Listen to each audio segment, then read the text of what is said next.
start with a thoughtful, slightly conspiratorial tone. You ever stop and think about the systems we live in? Like really think about them?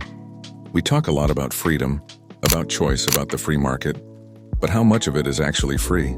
I was thinking about this the other day, specifically about air travel. It's a classic example of supply and demand, right? You want to go somewhere, you buy a ticket, the airline takes you there. Simple. But what if it's not that simple? Imagine a world where airline pilots aren't paid by the airline you just bought a ticket from. Instead, their salary comes directly from the government. Strange, right? I mean, why would the government get involved in paying a private company's employees? The money you paid for your ticket, your choice as a customer, suddenly doesn't directly connect to the person flying the plane. The economic loop is broken. And you have to ask yourself, why?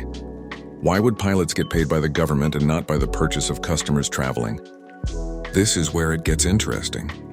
If you bring this up, some people will say, so what? What's the big deal? As long as the planes fly and they're safe, who cares who signs the paycheck? But that's exactly the point. Why would this even be an issue if it wasn't on some level about control? When a government pays a group of essential workers directly, they're not just providing a paycheck, they're creating a lever of influence.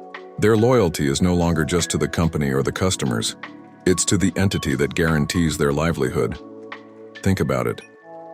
In a crisis, during a strike, or in a national emergency, who do you think those pilots are going to listen to? The airline CEO or the government agency that holds the purse strings? It fundamentally shifts the power dynamic. It's a subtle, almost invisible form of control, masquerading as a logistical or economic solution. And this leads to the biggest problem, the one that affects all of us. When you have these huge, powerful entities, say, a massive airline corporation on one side and a powerful government agency on the other, and they disagree, who gets caught in the middle? We do, the people. There's always this pressure, this hidden conflict between two ignorant parties. I say ignorant because neither one truly has our best interests at heart. The corporation wants profit, the government wants control, and their disagreements, their backroom deals, their power struggles, they have real-world effects on us, the people who are just trying to get from point A to point B, completely unaware of the strings being pulled behind the curtain.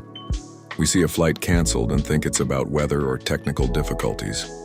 But maybe, just maybe, it's the ripple effect of a power play we know nothing about. This isn't just about pilots. This is a pattern. Look around.